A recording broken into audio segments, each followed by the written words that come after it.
felt someone is trying to blend in a little too much? She first spoke to me when I was riding a bus to work. She was beautiful, tall, fit, late 20s, a pair of beautiful cross-shaped earrings, an ankle-length white skirt split on the side, and a white lace sleeveless blouse.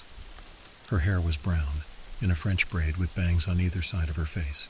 She sat by me in a proper posture, with both hands flat on the top of either leg. She spoke to me in a soft, almost inaudible voice. "Why bring a shawl in weather like this?" she said. It was an astute observation. The dress code at my workplace demands modest formal wear. I begrudgingly wore a dark blue knee-length dress and a shawl to cover my shoulders, as required by my employer. The oppressive Arizona heat caused me to remove the shawl on the bus and only put it on as I entered the building, not to mention that the whole ensemble made me feel like a 1950s housewife. "My work has a strict dress code," I replied. "Your work requires a shawl? Do you work at a nunnery?" she asked in a calm, monotone yet slightly raised voice. "Not quite, just a very religious law office," I replied. This seemed to annoy her. "How can a law office be religious?" she asked. I was afraid to identify my workplace directly. I work as a paralegal at a well-known evangelical legal advocacy group, one of those advocacy groups that drafts bills for state legislatures and has unfathomably deep pockets. I only got the job because the pay was excellent, and the manager, Mike Green, seemed like a very nice man. He was clearly deeply evangelical, but he did not mind that I was not an evangelical myself, so long as I followed the rules. I did not agree with everything the company did, but my work there was benign. I just look up cases, file paperwork, draft motions, and so on. I just did what I was told and had nothing to do with the political stuff. Nonetheless, I was always nervous to tell people where I work, lest they see me as the same kind of dark money autocrat that runs the company. But the woman's dress and posture clearly indicated that she was likely evangelical herself, so I went ahead and told her the truth. "I work at a religious freedom legal advocacy group. I'm just a paralegal, though. I push papers around," I replied. This seemed to satisfy her. Her slight frown turned into a slight grin. "Do you enjoy your job?" she asked. I was just about to give the small-talk answer of "it's all right," but something about her demeanor compelled me to answer honestly. "I like the pay and my boss is nice, but some of the attorneys we work for are a bit strict," I replied. This seemed to pique her curiosity. "Define strict," she demanded. Her tone was kind but assertive. Again, she had an aura of power about her, and I felt that being disingenuous would not serve me well.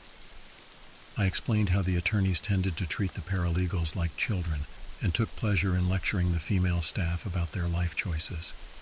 But they were great at their jobs and won 80% of the cases they fought. Mike Green, the general manager acting for the less-than-savory CEO, did a great job of keeping the peace and making sure those attorneys' behavior did not get to the rest of the staff. As I spoke, she used her right hand to adjust her earrings and adjust her hair while keeping trained on me.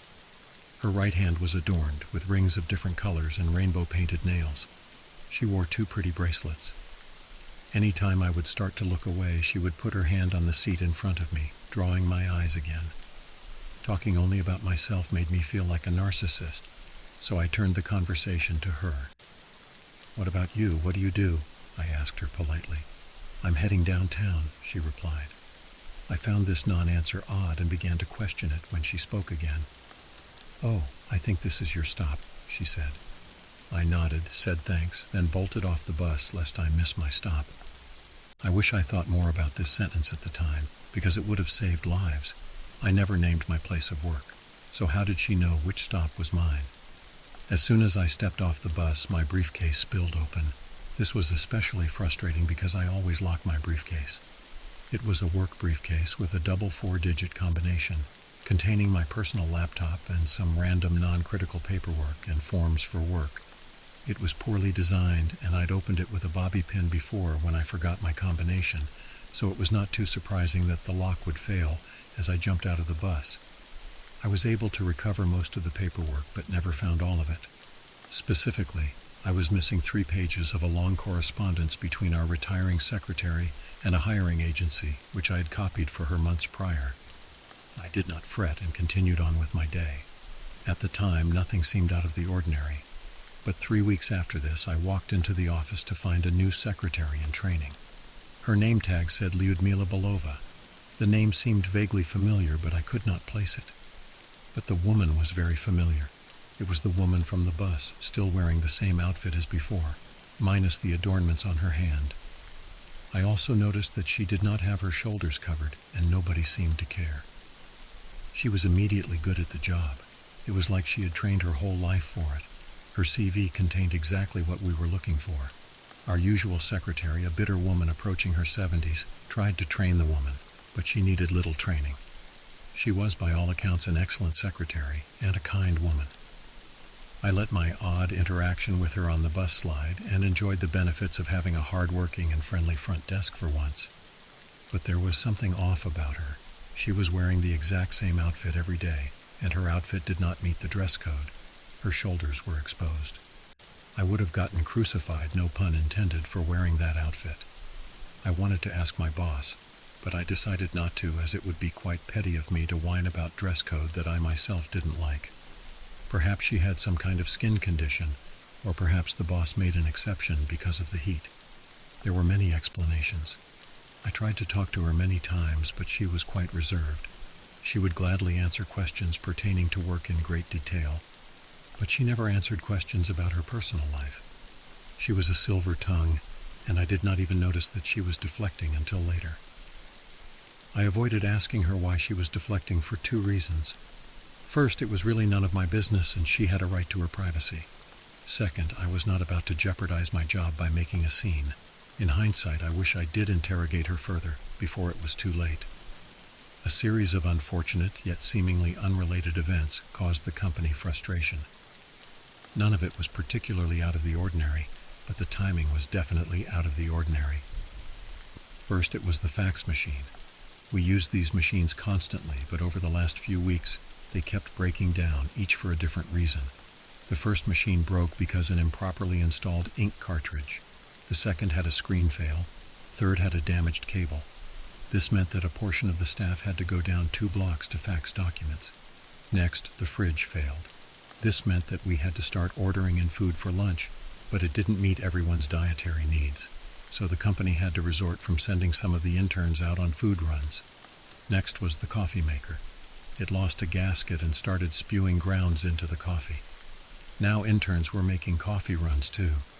We had Lyudmila order in replacements for all of these, but she explained that the heat wave is causing supply chain issues, and shipments keep getting delayed. This struck me as odd, but again very plausible. All of this could be coordinated, but it could also still be a set of coincidences.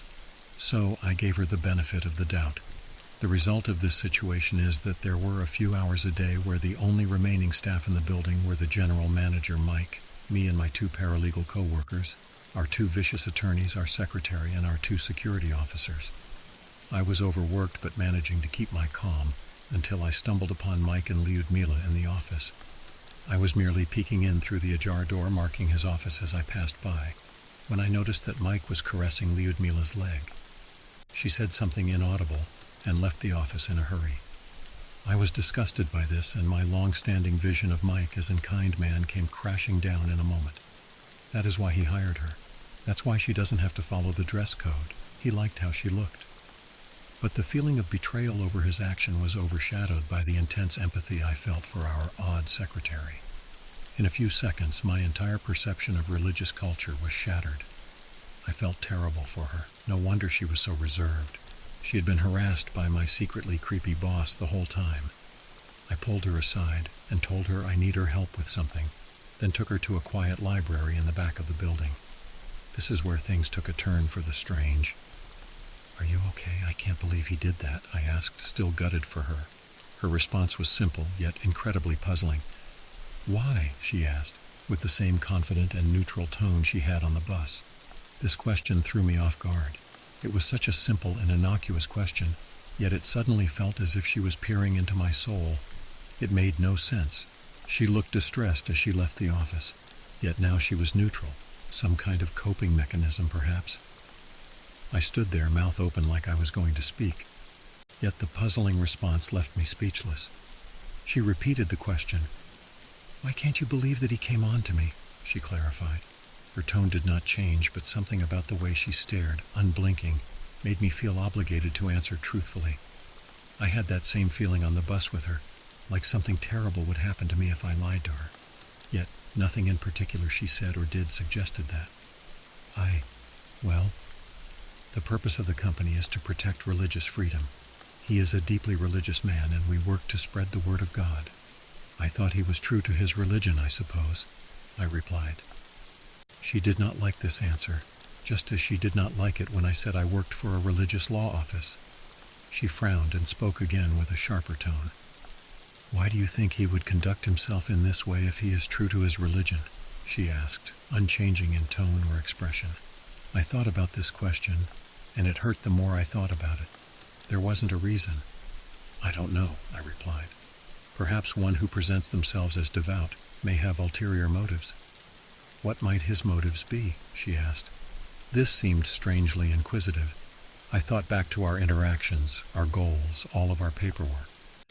I thought about the donors, the meetings, the high-profile visitors. I thought about the cases I read. If it was not for the sake of religious freedom, then what was it all for? She had an aura of omnipotence about her. It was like she already knew the answer to the questions and was testing me. I felt like I had no choice but to answer pragmatically and correctly. Because we are a pseudo-nonprofit dedicated to using religious protection laws to reduce liability for affluent clients, while drafting state legislation that further protects our clients by encouraging moral panic and using it to pass new laws that ensure the company can win even more cases in the future. Mike was chosen for his ability to manage attorneys and further this goal, and is no more religious than me. We are a legal machine, I replied. I felt sick after saying this. It felt as if the words were put directly into my mouth, yet they were clearly true. Her expression changed. She was beaming. She loved my answer. "You have a lot of work to do," she said, before walking off and returning to her desk. This conversation left me shaken. I returned to my desk and got on my laptop, and sat there wondering what on earth she was doing. The dichotomy of her divine presentation and cold demeanor reminded me of the biblical passages on false prophets. Thinking the word false prophet and thinking of those earrings caused an epiphany. Silver tongue never changes clothes, just like Mike, presents herself as devout, but she has ulterior motives. Omnipotent feeling forces me to tell the truth. At that point, the answer was obvious. She's a demon. Has to be. It's the only explanation I could think of. Maybe even the antichrist. She was too religious, yet beamed when I realized just how cold and pragmatic my employer and my company really was. Could it be the actual false prophet? It is the only explanation that made sense at the time. I had to warn Mike. Even if his harassment was a transgression, I hated to think what in the world she was planning to do. I entered his office and told him in a panic, "She's the Antichrist." He looked at me with an eyebrow raised and told me to take the day off. I realized how ridiculous I sounded, and I obliged. When I got home, I got on my laptop. I quickly looked up that name, Lyudmila Belova. The result was harrowing. Lyudmila Pavlichenko was a famous Ukrainian sniper in World War II with at least 308 confirmed kills.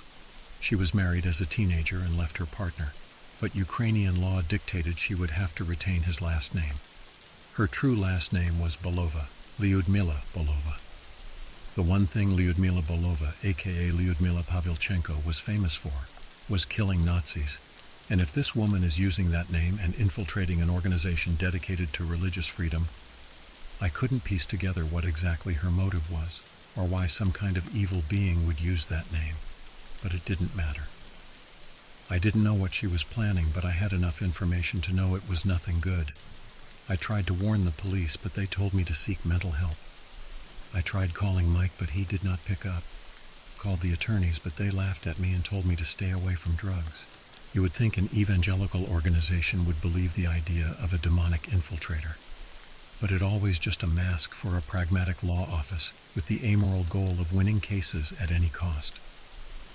I had no choice but to sleep it off and hope whatever plan she had was a long one, assuming she really was what I thought, some kind of demon, maybe even the Antichrist itself. It would take her some time to work her way to the top and gain the power she seeks. I banked on there being time and managed to get a few hours of sleep. When I got to work the next day, everyone was there, as I anticipated. Lyudmila was at the front desk and gave me a kind nod as she did every morning. The attorneys yelled at the paralegals, the interns rushed around the office, Mike stood in the break room talking on the phone to the CEO, and the security guards sat in their office right behind Lyudmila's desk, looking through security footage, bored out of their skull. I went back to work as usual, keeping an eye on Lyudmila. It came time to send out faxes, and all of our machines were trashed, so some of the interns gathered the documents and headed out the door to file them elsewhere. Next, the interns were sent out on errands. Once again, this left just the paralegals, the two on-site attorneys, my boss, the secretary, and security. I spent that morning drafting a motion for one of the attorneys that needed a case number, which I did not have. I walked over to Lyudmila's desk and found it empty. I asked the security guards in the office behind her desk where she'd gone. They told me she went outside to smoke. To smoke? I asked. It was a rhetorical question. I left towards the front door to follow her before they had a chance to answer. This definitely seemed out of character for her, yet the security guards were none the wiser. The only problem is that I couldn't open the door. I looked down at the handles. The doors were glass that were pushed from the inside but pulled from the outside. On the outside was chains. Big chains. At that point I knew something was seriously off. I ran to the nearest fire exit. The nearest fire exit also served as a storage room. It was a small white room with packed shelves that I never thought about, offset from the doorway and the fire exit, which were directly in line. As I started to approach the door, I heard a soft-spoken voice from the shelves just out of my field of view. "Don't move, don't speak," said the woman, sullying the name Lyudmila. I looked to my right, and there she was. I noticed her shiny crucifix earrings before I noticed the gun pointed at my face. Her expression was as dead and neutral as always. I was petrified, but I had enough sense in me to put my hands up. I could see the hidden thigh holster under that split white dress as she zip-tied my arms and legs. After she taped my mouth, she spoke once more to me before leaving the room. "I like you. Now you will not have to worry about these filthy snakes you call attorneys," she said, before locking the door handle from the inside and closing it on her way out. I had around 30 seconds of peace before the gunshots started. The first one was a single shot with a deep cadence close by. The nearest office was Mike's. 10 seconds passed before the AA massive flurry. I heard 4 shots with a deep cadence, with a 5th shot of a shallow cadence, followed by 3 more. Someone started banging on the supply room door, no doubt trying to get to the fire exit. I heard one of the attorneys scream, "No!" 4 more deep cadence shots rang out. 30 seconds passed, then 3 more, followed by nothing. I heard screaming and moaning for a few minutes, then sirens, then all kinds of noises. I had a long time to think while I was sitting in the back room tied up. They say hindsight is 20/20, and they aren't kidding, because when I reevaluated my experiences with this psycho and remembered all those true crime videos I watched, it was all so obvious. This fate was set in motion the moment I told her about the attorney's behavior. She only approached me because I looked like I worked in a law firm. That answer, "I'm going downtown," was a deflection, because the real answer to "what do you do" would have been incriminating. The outfit was all an over-the-top disguise to make people feel comfortable while she rifles through their things. Those adornments on her right hand kept my eyes trained on that hand, and not on her left hand, which was busy shimming open my briefcase below. The reason I felt obligated to answer her is because of the evil and malice behind her eyes when I told a lie. It is that same gut feeling that makes people run from charming psychopaths, but I couldn't quite see it. She grabbed pages at random, hoping it would have an address or some other useful information.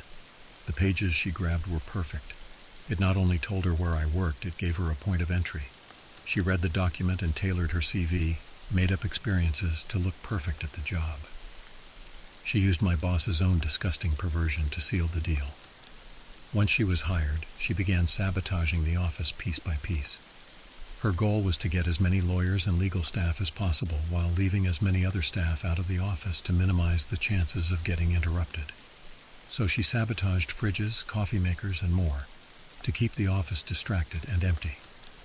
Once everything was in motion and the office was sufficiently empty, she struck. But why did she let me live? I wondered for a moment. My question was soon answered when the police found me. I was not injured, so they went directly into the interview. The officer asked me what I saw, then explained the fate of everyone else. In a stroke of irony, the serial killer who named herself after a famous sniper had poor aim.